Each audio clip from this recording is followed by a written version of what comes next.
একদম বাঁদিকটায় ফিক্সড করা হলো। এটা দুটো পাল্লা,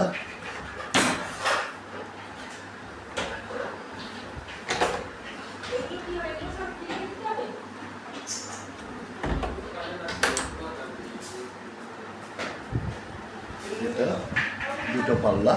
কিন্তু জেনারেলি আমরা যেরকম করি ডিজাইনটা সামনের দিকে দিই, এখানে এই ক্ষেত্রে ডিজাইনটা মানে এই যে মোল্ডিং ডিজাইন এইগুলো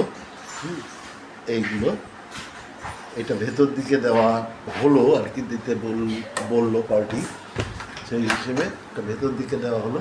আর ব্যাক সাইডটা অর্থাৎ প্লেন এই যে জায়গাটা এটাকে বাইরের দিকে দেওয়া হয়েছে। এতে দেখতে বেশ সুন্দর লাগছে, যদিও মোল্ডিং ব্যাপারটা দেখা যাচ্ছে না, খুব সুন্দর হয়েছে।